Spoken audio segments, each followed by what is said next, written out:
Kotxearen koloreak bere jabearen nortasuna adierazten omen du.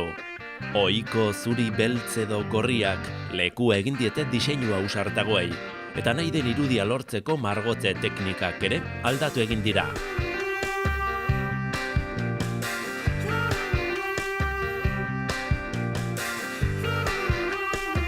Teknikan, ikerkuntza eta berrikuntza aplikaturako zentroan adi daude tendentzia berriak ikasi, erakutsi eta bereganatzeko. Ikusi dute automozioko pintura prozesu zorrotzen bilakaera, eta ez dute atzean geratu nahi izan. Produktu bat erosten dugunean, personalizazio hori, produktu bakarra izate hori, gerota indar gehiago hartzen ari da. Eta orduan, teknika hauek, pintura munduan aplikatzen diren teknika hauek, orain ikusiko ditugunak, personalizazio hortan, bereizketa hortan asko laguntzen dute.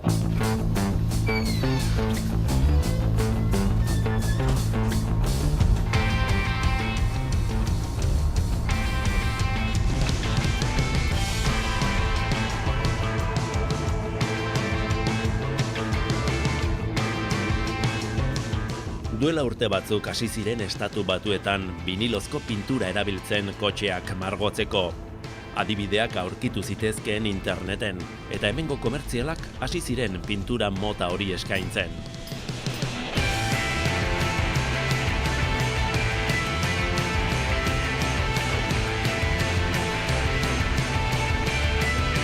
Teknika honen praktikotasunaren adibidea Alemaniako taxietan aurkitzen dugu.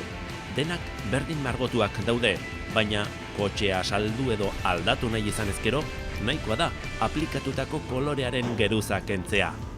Izan ere, lortzen den geruzak plastiko fin antzeko baten lodiera du eta erraz kentzen da.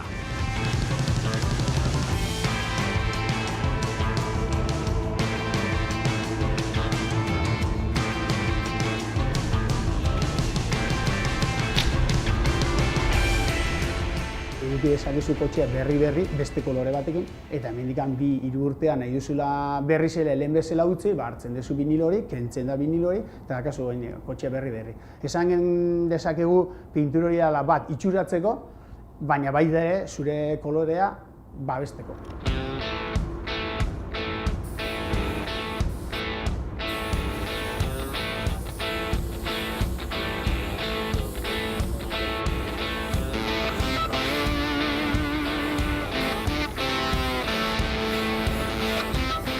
Bost pasei pintura esku eman ondoren lehortzen uzten da.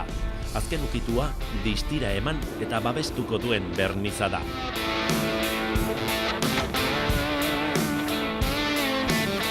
Hor barruan eman dugu pintura vinilikoa den lehengo eskua, eta gero jongo ondorengo eskuak ematen. Hemen daukagu atzo eman da aleta baten pintura vinilikoa bere 4 edo 5 eskuak, orduan noan ikusiko dugu nola askatzen den azaleratikan.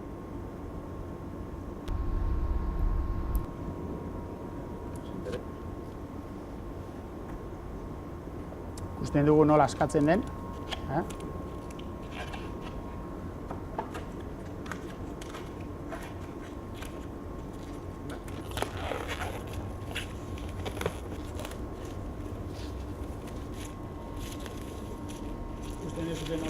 Vinilozko geruza kentzean sortzen diren hondakinak, hondakin kudeaketa eta tratamendu enpresa batera igortzen dituzte.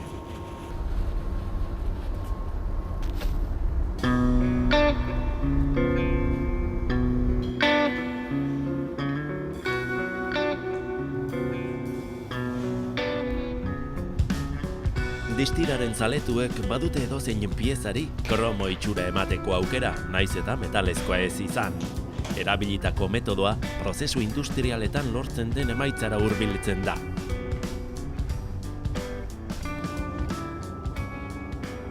Guk ezingo gunuke hemen adibidez, industrian erabiltzen dien teknikak erabili prozesu hau egiteko. Egoan ikasi dugun teknika honekin, aukera ematen digu berdinarazteko, itxuraz batez ere, berdinarazteko, kromoaren, esango genuke teknika. Zer erabiltzen dugu? Pistola. Gu adibidez hemen ibiltzen dugunak gehien bada, pistola aerografikoa. Orduan, pistola aerografikoin emanaz, saiatzen gara berdintzen, industrian kimikoki egiten duten prozesu bat.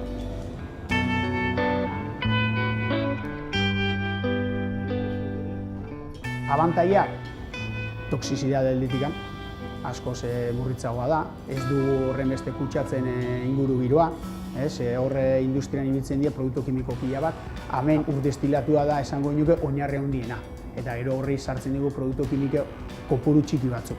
Amoniako pixka, sartzen diote, silar pixka bat, eta horrekin lortzen dugu efektu hori. Beste guztia da, kotxeak margotzeko erabiltzen dugun produktuak, barniza, inprimazioa eta horrelako produktuak.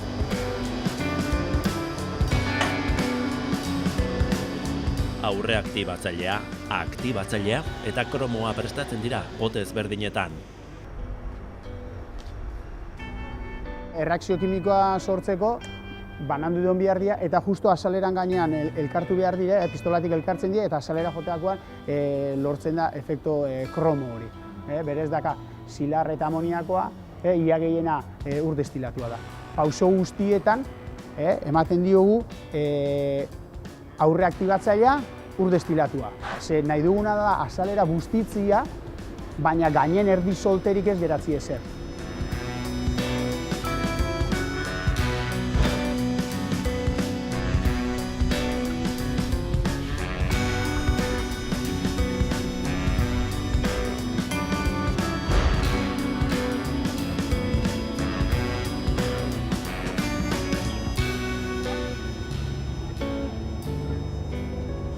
Prozesu guztia amaitu ondoren, pieza ondo lehortu behar da, erdoila sor ez dadin.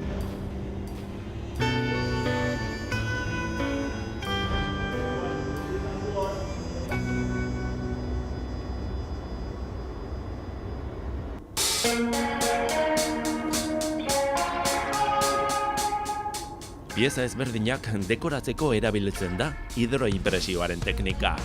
Teknika honek kalkomania gogorarazten du. Inprimatu behar den irudia aukeratu ondoren, pieza behar bezala prestatu behar da.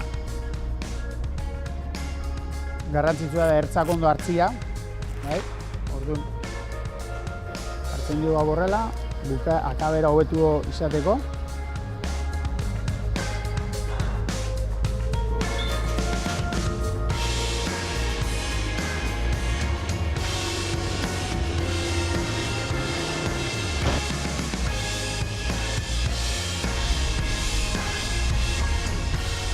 Prest dago, hartzen dugu lamina. Lamina jakin behar duguna da ze aldetara jarri behar dugun uretan. Ze ura disolbatzailea da, urak disolbatzen dau poliviniloa, baina dauka alde bat egokia eta beste ez. Orduan, hori jakitzeko egiten dugu, bustitzen dugu bideatzak, ikusten dugu lamina eta ikusten dugu nun pegatzen den. Pegatzen den hori, itxatzita gehatzen den alderdi hori, da urearen gainean jarri behar dugun alderdia. Hau ez badugu jartzen, lamina uretan jartzerakoan, hasten da biltzen, urarekin erreakzionatzen duanean, eta dena pelota baten moduan geratzen da. Orduan hori ez gertatzeko, jartzen dugu fijazio batzuk.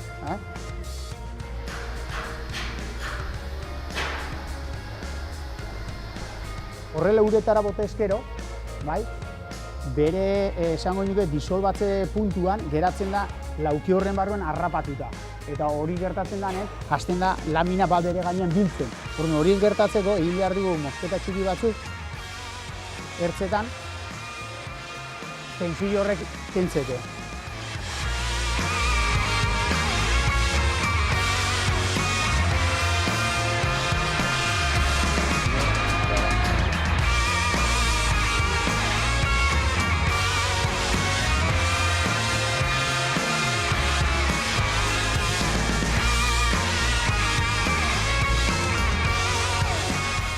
Behin lamina uretan murgilduta dagoenean, aktibatzailea botatzen zaio margoaren pigmentua ur gainean geratu dadin.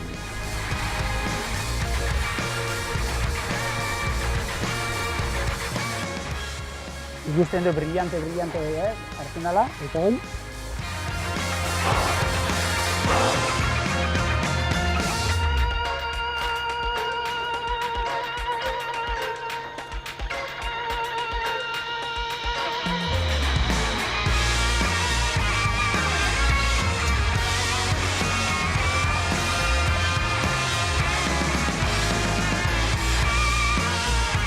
Orain hau, Uzten da 5 minutu hemen,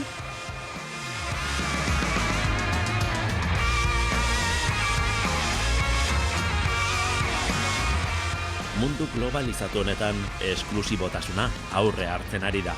Denek moda jarraitu nahi dute, baina bereizten dituzten detailei uko egin gabe. Hidroinprimazioak uretan sar daiteken edozein azalera inprimatzeko aukera ematen du. polibiniloa bera hasi dira saltzen esango genuke inpresoratako formatorako, bai, A4, A3, eta guk hartu dezakegu lamina bat, pasatu dezakegu polibinilora, impresora baten bitartez, karo, impresora pixka berezi izan behar da, eta gero hartu lamina hori, uretan jarri, eta gu nahi dugun azalera batera pasatu.